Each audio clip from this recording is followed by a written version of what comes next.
Nous avons ce dimanche notre culte.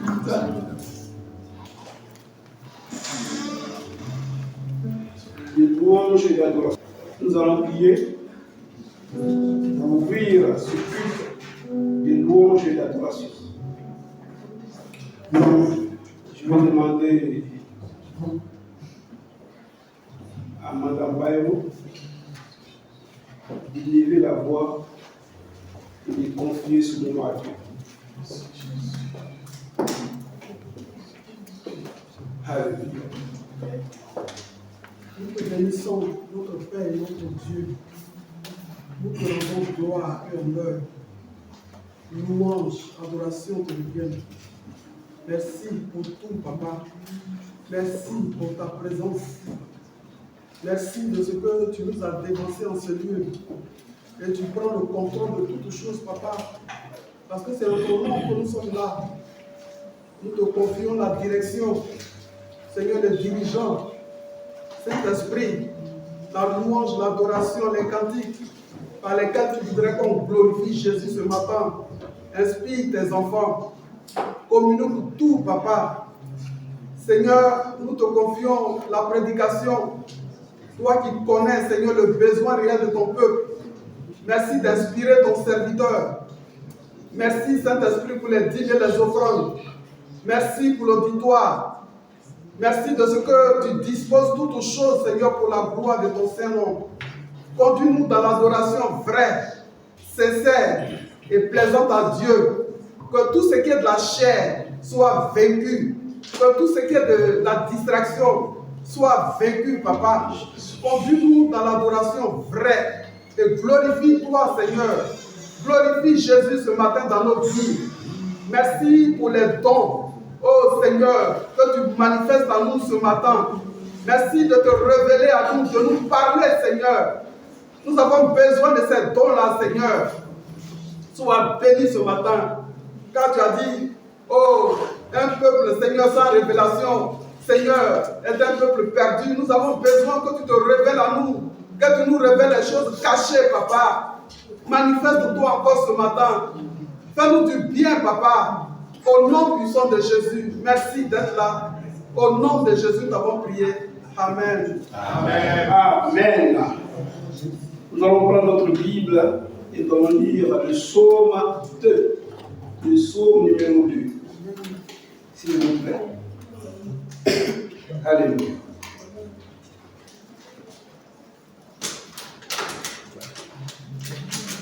Que Dieu soit loué. Pourquoi ce tumulte parmi les nations? Ces vaines pensées parmi les peuples?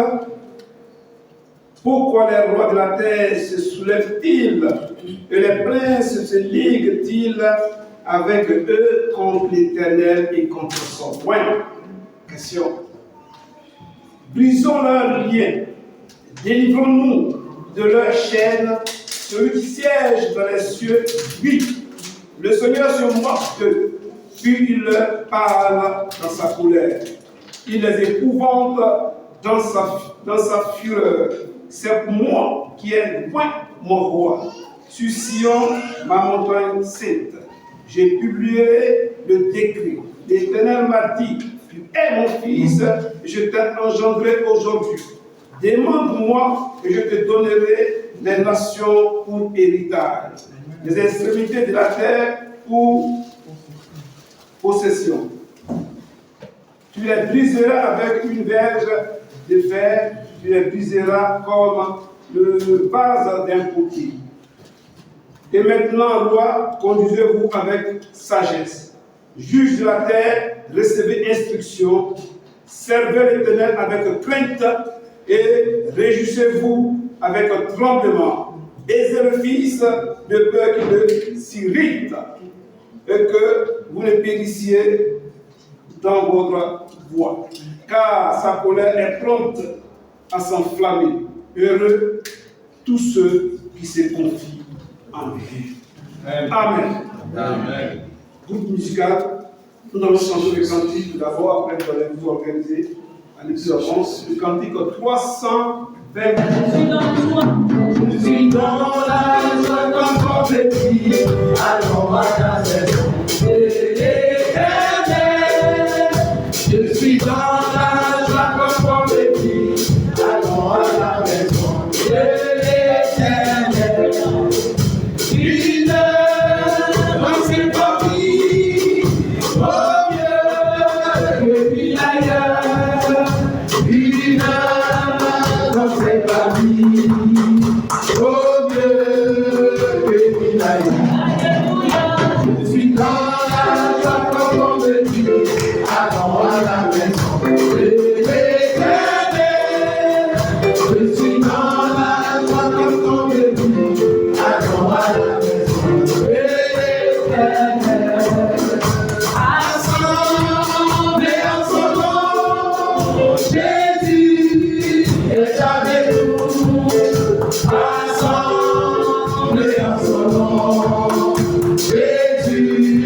Ce matin, nous allons lire les 7 premiers versets 9. Bon.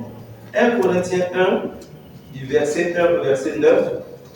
Actes 18, 9 à 11. Voilà, voici les deux textes que nous allons lire ce matin. 1 Corinthiens, le chapitre 1, verset 1 au verset 9. Et Actes 18, 9 à 11. Je vais lire Actes 18, 9 à 11, qui est notre texte d'accompagnement. Et nous allons rester sur le texte de base de 1 Corinthiens 1, 1 à 9. Donc, Acte 18, 9 à 11. Le Seigneur dit à Paul en vision pendant la nuit des points, mais parle et de tes points, car je suis avec toi, et personne ne mettra la main sur toi pour te faire du mal. Parle, car j'ai un peuple nombreux dans cette ville. Nous revenons sur 1 Corinthiens, le 9 premier verset. Paul appelé à être apôtre de Jésus-Christ à la volonté de Dieu que le frère Sostène, à l'église de Dieu qui est à Corinthe, à ceux qui ont été sanctifiés en Jésus-Christ appelés à être saints, à tous ceux qui invoquent en quelque lieu que ce soit le nom de notre Seigneur Jésus-Christ, leur Seigneur et le nôtre. Que la grâce et la paix vous soient données de la part de Dieu, notre Père, et du Seigneur Jésus-Christ. Verset 4. Je rends à Dieu, je rends à mon Dieu de continuelles actions de grâce à votre sujet, pour la grâce de Dieu qui vous a été accordée en Jésus-Christ. Car en lui, vous avez été comblés de toutes les richesses qui concernent la parole et la connaissance. Verset 6. Le témoignage de Christ ayant été solidement établi parmi vous, de sorte qu'il ne vous manque aucun don, dans l'attente où vous êtes de la manifestation de notre Seigneur Jésus-Christ. Verset 8. Il vous affermira aussi jusqu'à la fin, pour que vous soyez irréprochables au jour de notre Seigneur Jésus-Christ. Dieu est fidèle, lui qui vous a appelé à la communion de son Fils Jésus-Christ, notre Seigneur. Seigneur, merci de bénir ce moment et ta parole au nom de Jésus. Amen. Amen. Je vous encourage à méditer, à étudier tout le livre de 1 Corinthiens pour ce mois-ci. Et nous allons aussi nous attarder sur ce livre dont tirer des enseignements. Le thème de notre message ce matin, c'est le Christ crucifié pour le salut de l'humanité. Et le sous-thème, c'est nous sommes tous membres du corps de Christ. Donc ce matin, nous avons un thème principal et un sous-thème. Le thème principal, c'est le Christ crucifié pour le salut de l'humanité. Et le sous-thème, c'est nous sommes tous membres du corps de Christ. Que Dieu bénisse sa parole. Les passages que nous avons lus, tous ces passages que nous avons lus, nous parlent de la naissance de l'église de Corinthe. Et nous parlent aussi de la croissance de cette église, l'église de Corinthe. Et comme nous avons parlé d'études, il faut remonter un peu dans le temps. Sachez que la ville de Corinthe était une grande ville dans le pays de la Grèce actuelle. Donc c'est en Grèce, on dit Corinthien, c'est en Grèce, en Europe ici. C'était une ville moderne dans laquelle se trouvait beaucoup d'immoralité, des péchés, des vices, de tout genre, comme dans toutes les grandes villes. Les grandes villes, on trouve toujours tout ce qui est débauche, vous le savez bien. Donc ça nous rappelle, dans les années 80-90, c'était presque déconseillé aux chrétiens de venir en France. Les anciens le savent, parce qu'on disait en son temps là que Paris c'était le cimetière des chrétiens. Oui, les chrétiens n'aimaient pas venir. C'était déconseillé. Voilà, c'était comme ça. Mais aujourd'hui, bon, les choses ont changé un peu. Pourquoi? Parce que les grandes villes, on trouve beaucoup de dépravation. Donc, c'est pendant son deuxième voyage missionnaire, vers l'an 51, que l'apôtre Paul a fondé l'église de Corinthe. C'est ce que nous avons vu dans Acte 18. Dans Acte 18, nous voyons les débuts, comment Paul a commencé, il a prêché, et les Corinthiens sont venus à la conversion. C'est ce qui est dans Acte 18. Acte 18 fera aussi partie de notre message le dimanche prochain, toujours par rapport à Corinthiens. Donc, l'apôtre Paul, il est le fondateur de l'église de Corinthiens, sinon de Corinthe. Il est le père spirituel de l'église de Corinthe, l'apôtre Paul. Et après avoir bâti cette église-là, Paul est parti. Il a mis 1 an et demi à prêcher, à enseigner, et l'église est née. Nous aussi devons être patients. Alléluia. Parce que Dieu fera son œuvre. Donc après avoir bâti l'église, et Paul est parti, il allait visiter d'autres églises, en laissant derrière lui d'autres serviteurs de Dieu comme Aquilas et Priscille et Apollos, qui a aussi passé dans cette église de Corinthe. Et toutes ces personnes leur donnaient un coup de main pour la croissance de l'église de Corinthe. Quelques années plus tard, lorsque l'église a grandi, les problèmes sont rentrés dans l'église. Les problèmes de division, les problèmes de personnes, d'impudicité, d'adultère, en tout cas des problèmes de tout genre, immaturité spirituelle, tous ces problèmes-là sont rentrés dans l'église. Alors, en tant qu'un père spirituel, le père spirituel de cette église, l'apôtre Paul va écrire aux Corinthiens pour les encourager dans leur marche avec Dieu, pour mettre de l'ordre dans l'église, pour répondre aux besoins spirituels que les Corinthiens traversaient, parce qu'eux-mêmes lui ont écrit pour lui faire appel, pour lui poser leurs problèmes. Voilà comment Paul a écrit aux Corinthiens pour leur venir en aide. Mais avant de revenir au problème de l'Église, avant de parler des problèmes de l'Église, voilà ce que nous avons lu au début ici. Paul va les féliciter. Alléluia. Il va les féliciter. Il va parler du bien d'eux. Il va parler de la croissance spirituelle de cette Église. Il va les féliciter par rapport à leur progrès spirituel. Il va reconnaître que lui, vous avez grandi quelque part. Et il y a quelque chose de bon en vous. Donc il va, dans un premier temps, il va les féliciter. En disant, verset 5, 1 Corinthiens 1, 5. Il dit, car en lui, vous avez été comblés de toutes les richesses qui concernent la parole et la connaissance. Verset 6.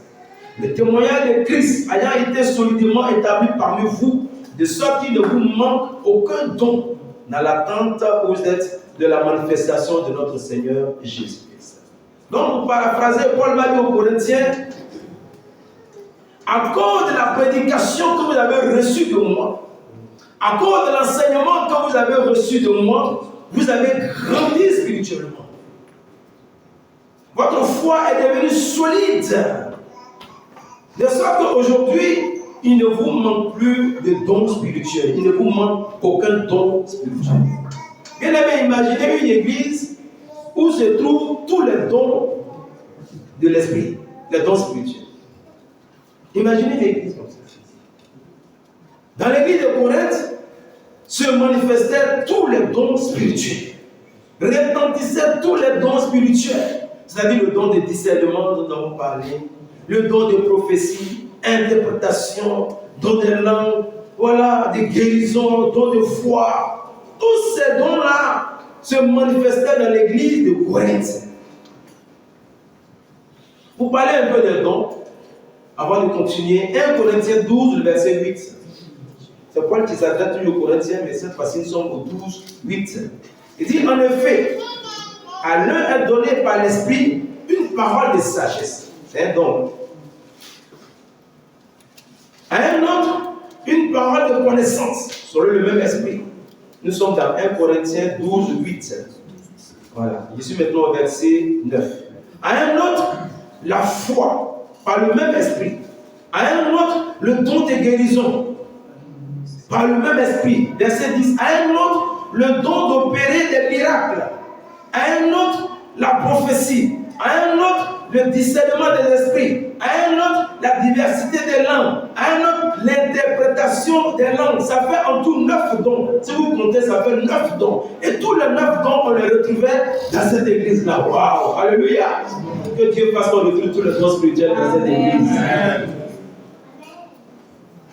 Les 9 dons, amen, mon fils. Les 9 dons étaient à la disposition de cette église. Et je veux dire, bien aimé, sachez que le Saint-Esprit met à la disposition de l'église tous les 9 dons. Il met à notre disposition tous les 9 dons. Gratuitement. Alléluia. Tous les 9 dons, on les retrouvait dans l'église des Corinthiens. Et on peut aussi les retrouver au milieu de nous dans cette église des Corinthiens. Pour aller plus en profondeur, sachez que les Corinthiens ont reçu les 9 dons spirituels sur la base de l'enseignement de l'apôtre Paul. Ils ont reçu les 9 dons sur la base de la prédication de l'apôtre Paul. Quand il est venu poser le fondement de cette église, il va les enseigner, il va prêcher. Et c'est sur la base de cette prédication les Corinthiens ont reçu tous ces 9 dons. Notre message va monter. Parce que nous allons poser la question, mais quel est le message que Paul a prêché pour que les Corinthiens puissent recevoir tous les 9 dons, pour qu'ils puissent grandir spirituellement? Quel est le message que Paul a prêché? Quel est l'enseignement que Paul a donné pour que les Corinthiens soient affermis dans leur foi? Quelle est cette parole qu'il a plantée dans le cœur des Corinthiens? Dieu nous parle ce matin. Quel est le message que Paul a prêché? Bien-aimés, je vais vous parler ce matin du fondement de la vie chrétienne. Je vais vous parler du fondement de la foi. De ce qui fait qu'un chrétien reste inébranlable, quelles que soient les tempêtes, quelles que soient les difficultés de la vie.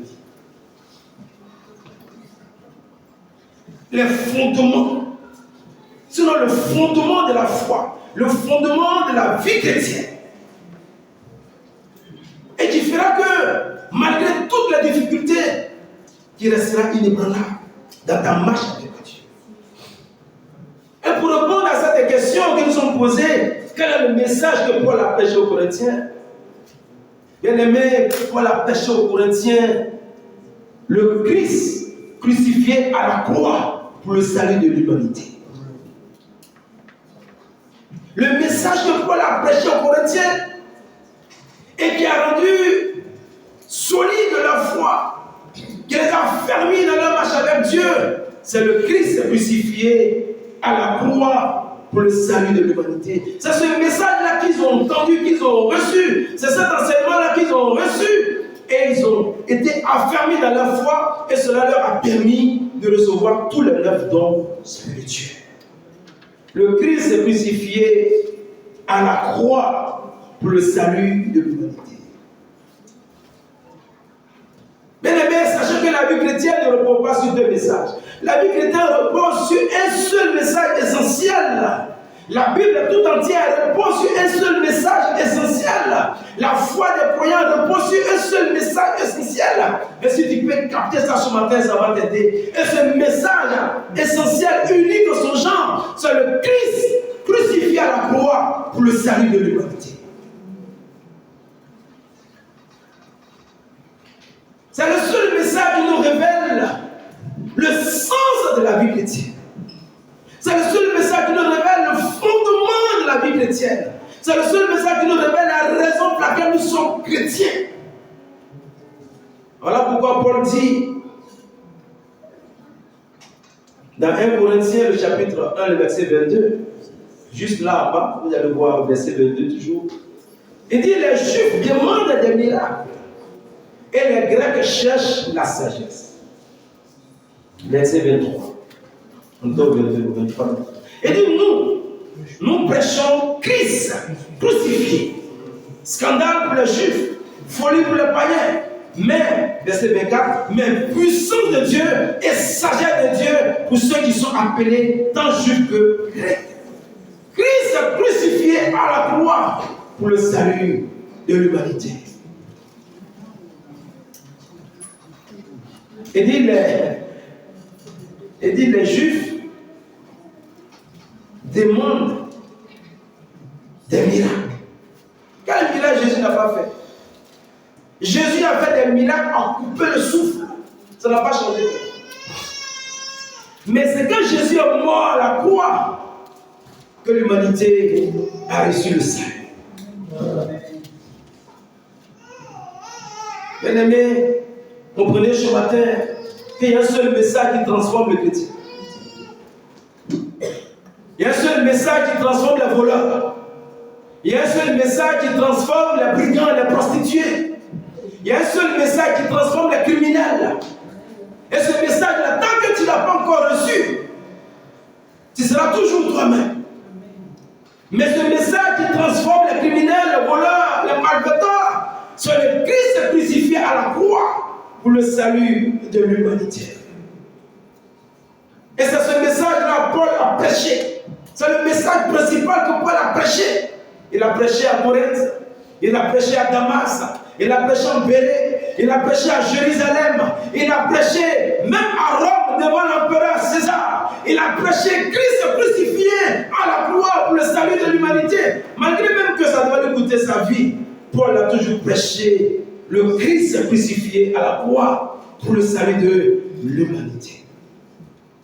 Nous sommes au verset 18. 1 Corinthiens 1, 18. Il dit car la prédication de la croix est une folie pour ceux qui périssent, mais pour nous qui sommes sauvés, elle est une puissance de Dieu. Amen. La prédication de la croix est une folie pour ceux qui périssent, parce que quand ils regardent la croix, ils ne voient rien de bon. Ils voient un homme ensanglanté, ils voient un homme souffrant, mais cet homme qui fait pitié là, je vais aller faire quoi? Vers lui. Il voit Jésus souffrant. Jésus qui a la couronne d'épines qui saigne, le sang partout. Mais ce que le monde ne sait pas, derrière cette croix se trouve le mystère de Dieu pour le salut de l'humanité. Parce que Dieu, quand il agit, Dieu n'agit pas à frapper les yeux.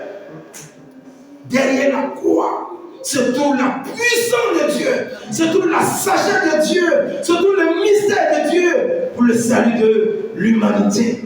Et c'est ça. Les gens ne voyaient rien. Voilà pourquoi ils ne veulent pas accepter Jésus. Je vais le faire quoi à l'église?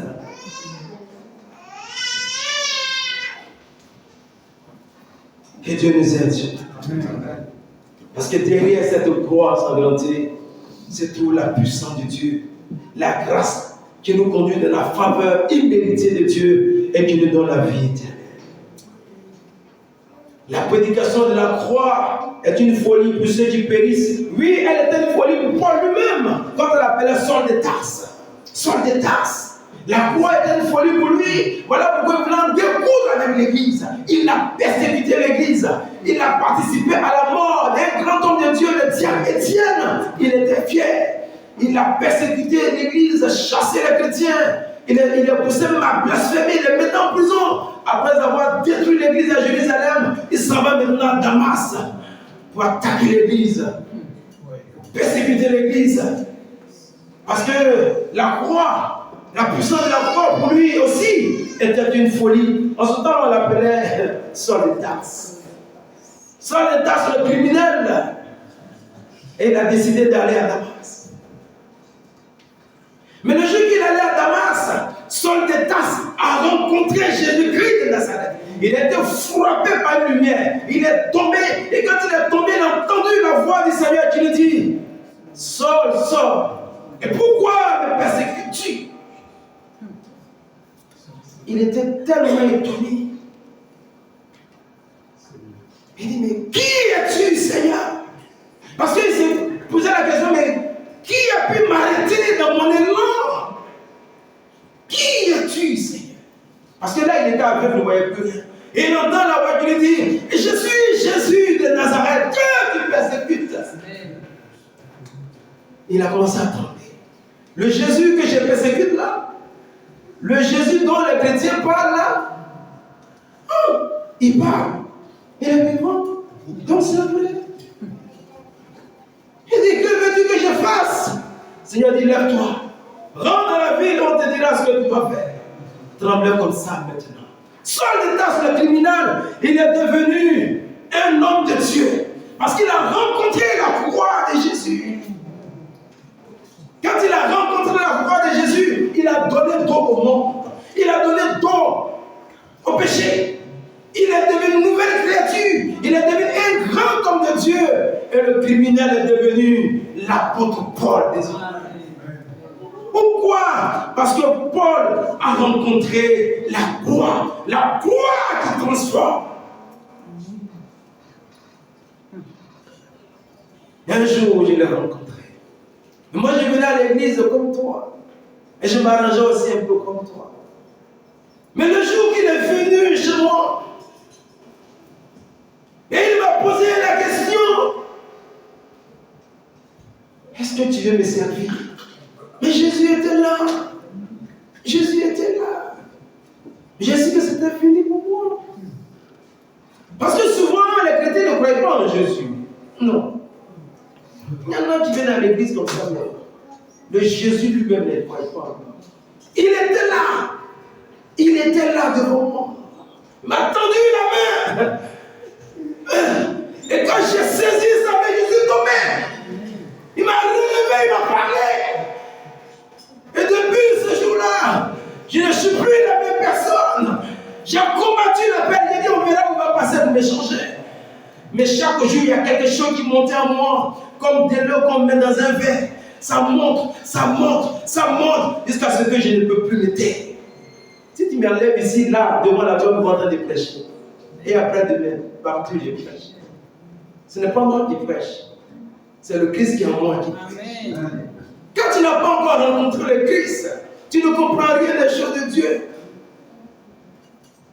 Mais quand Saul de Tarse l'a rencontré, il était transformé. Que le nom du Seigneur soit béni. Amen. 1 Corinthiens, le chapitre 2, le verset 1. Nous sommes au verset 1 du chapitre 2. Et dit pour moi, frère, lorsque je suis allé chez vous, ce n'est pas avec une supériorité des langues ou des sagesses que je suis allé vous annoncer le témoignage de Dieu. Verset 2.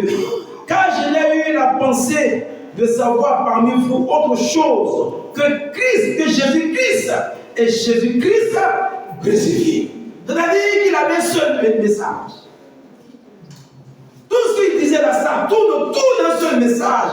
Jésus-Christ crucifié à la croix pour le salut de l'humanité. Bien aimé, sachez ce matin que venir à l'église c'est une bonne chose. Mais venir à l'église ne peut pas changer le cœur de l'homme. Même si tu viens à l'église pendant 50 ans, tu ne vas pas changer. Durer à l'église, c'est une bonne chose. Mais durer à l'église ne change pas la vie de l'homme. Ça ne change pas le cœur de l'homme. Et je prie que Dieu ouvre ton cœur, que tu comprennes sa parole ce matin. Pour qu'il y ait un déclic en toi. Parce qu'il y a des sources d'eau vive qui t'attendent. Dieu veut faire des expériences merveilleuses avec toi. Regarde comme ça la prière. Est-ce que vous savez que prier, c'est plus intéressant que manger? Oui, tu vois Dieu.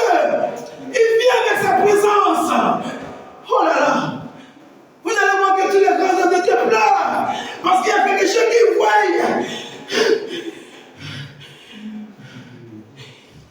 Que Dieu ouvre vos yeux.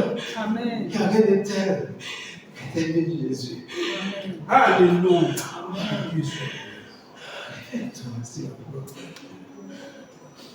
Venir à l'église, c'est une bonne chose. Mais ça ne changera pas ta vie. Ce qui change la vie d'un être humain bien-aimé, c'est lorsqu'il comprend que Jésus est mort pour lui. Amen.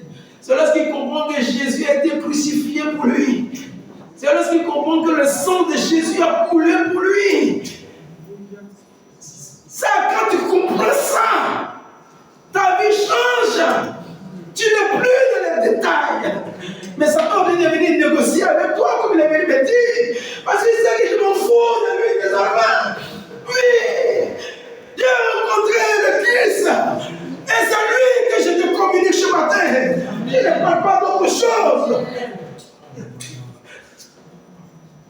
Il n'y a rien de tel. Où sont les enfants de Dieu? C'est qu'ils sont allés chercher le Seigneur de ça 1000 fois. Amen.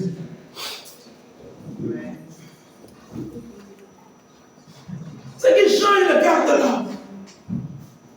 Quand tu comprends que Jésus est mort pour toi.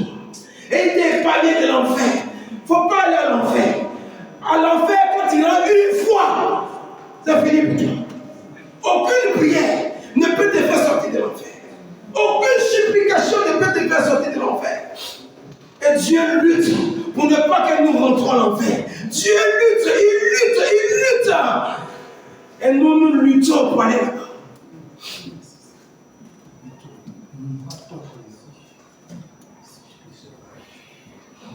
Comme une famille, dans ce combat, c'est parce qu'il n'a pas compris. Celui qui nous met en parole, il est assis là, il boit son petit thé et se réjouit. Qu'il soit vaincu à chaque fois. Bien aimé, quel est le fondement de notre vie chrétienne? Quel est le fondement de ta vie chrétienne? Quel est le fondement de ta foi? Pourquoi je pose cette question? Parce que certaines personnes viennent à l'église, maman, c'est pour être béni. Il y en a qui viennent à l'église, c'est pourquoi Dieu leur donne ça, Dieu leur donne ça, Dieu leur donne ça. C'est-à-dire les désirs de leur cœur. Sachez qu'on ne vient pas à l'église pour ces choses. On ne vient pas à l'église pour recevoir la bénédiction. Nous venons à l'église pour une seule raison. Nous venons à l'église parce que Jésus est mort pour nous à la croix. Alors nous venons à l'église pour l'adorer. Alors nous venons à l'église pour lui dire merci, c'est tout. Il n'y a pas autre chose à ajouter. Jésus-Christ crucifié à la croix pour le salut de l'humanité. Voici la raison pour laquelle un être humain vient à l'église, il n'y a pas autre chose pour adorer Jésus, pour remercier Jésus, pour glorifier Jésus. Amen. Amen. Et après, nous pouvons maintenant ajouter à cela nos besoins personnels. Ce n'est pas un péché. Mais Christ d'abord, son adoration d'abord, sa louange d'abord, les remerciements d'abord, même les anges l'adorent. Donc toi, tu vas laisser quelqu'un d'autre prendre ta place au ciel. Et puis ta place sera là, et ton nom est écrit au nom de Dieu, il n'a pas pu monter, il est resté. Tu peux accepter ça? Maintenant, considère une seule chose. Jésus-Christ crucifié à la croix pour le salut de l'humanité. Laisse les autres choses tomber. Matthieu 6,33. Cherchez premièrement une seule chose. Le royaume des cieux. Alléluia. Amen. Le royaume des cieux. Seulement le royaume des cieux. Et après, Dieu va ajouter le reste. Mais quand tu fais l'inverse, ça ne peut pas marcher.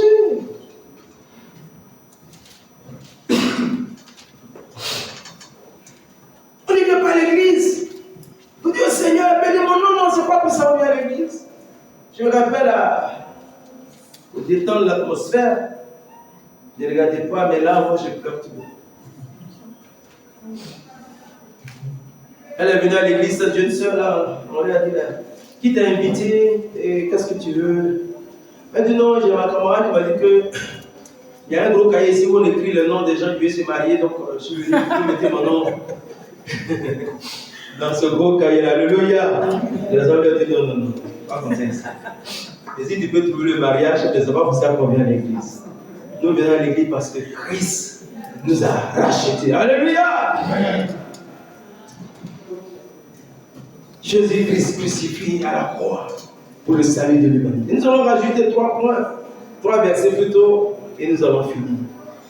Le premier verset que nous allons rajouter comme point de développement, c'est que la mort de Jésus est le chemin qui relie l'homme à Dieu. Jean 14, 6. Si vous êtes spontané, vous pouvez le lire. Jean 14, 6. Qu'est-ce qu'il y a écrit?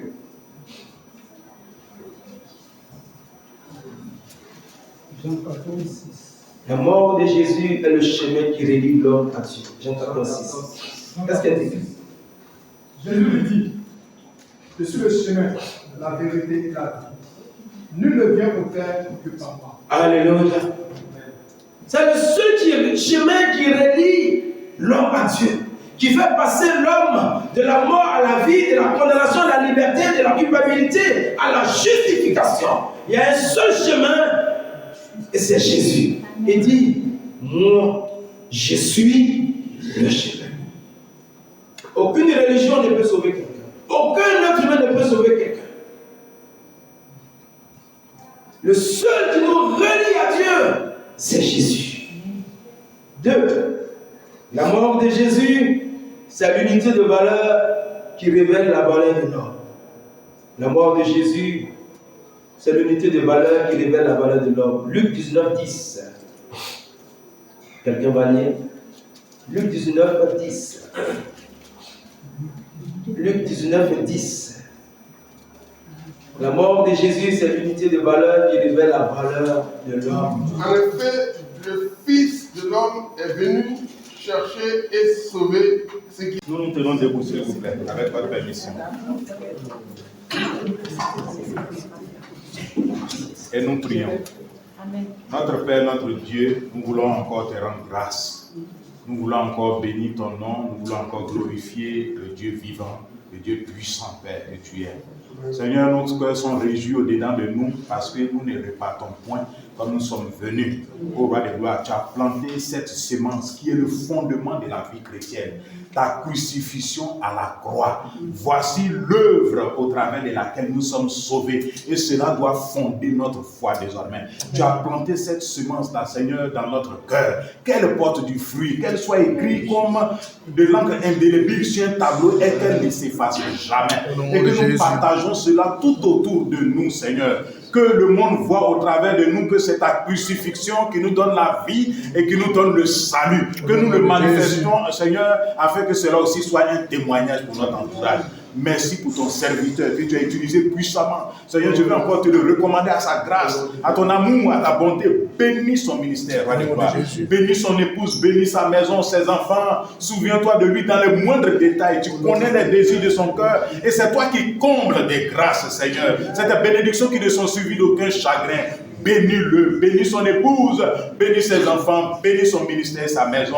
Bénis ton peuple également, Seigneur, et que ton nom soit béni. Merci, roi de gloire, pour le plan de l'ennemi qui a été dévoilé. Seigneur, c'est une grâce, parce que c'est toi qui vois dans l'ombre ce qui se passe. Tu sais tout, et tu as révélé l'ennemi, tu l'as envoyé au grand jour. C'est une joie pour nous, Seigneur. Nous savons que c'est par toi que nous sommes vainqueurs, c'est par toi que nous sommes triomphateurs. Car ta parole dit, ce n'est ni par la chair, ni par le sang, mais c'est par la puissance de ton esprit. C'est pourquoi je veux encore te prier, Seigneur, que ta colère, que la colère du Saint-Esprit s'enflamme concernant fort et qu'elle ne faiblisse point jusqu'à ce qu'il soit terrassé et anéanti au nom de Jésus. Cet esprit, que ta colère s'enflamme, qu'elle ne faiblisse point jusqu'à ce qu'il lâche prise, jusqu'à ce qu'il soit anéanti, jusqu'à ce que cette église prospère, jusqu'à ce que ta grâce soit notre partage, Seigneur. Merci, Père. Je sais que tu l'épies, tu es sur cette trace. Tu l'accules jusqu'à son dernier retranchement et tu la bats. Et que le nom de Jésus-Christ soit glorifié. Sois sans pitié. On veut le voir crier. On veut le voir gémir, murmurer, grincer des dents. Autant il nous a fait souffrir qu'il souffre également. Et que ton nom demeure glorifié, Seigneur. Merci, Père. Tu es fidèle et mon cœur se réjouit. Ce que ta bouche dit, ta main le fait. Tu le feras. Que ton nom soit béni. Bénis la semaine de chacun de nous. Accompagne-nous dans nos entreprises et dans nos projets. Précède-nous. Sois avec nous partout où nous irons. Que la grâce, l'amour, la paix, la fidélité de Jésus-Christ soit le partage de chacun de nous. Seigneur, merci également pour tous les miracles que tu vas opérer dans la vie de chacun de nous tout au long de cette semaine. Et merci pour tout ce que tu mets en œuvre pour que dimanche prochain, nous puissions nous retrouver encore ici. Plus nombreux pour te célébrer, pour t'adorer, pour te glorifier et pour te rendre toute la gloire car tu le mérites. Père, c'est ton nom précieux, puissant, et ton Fils Jésus-Christ que nous avons prié. Amen. Amen.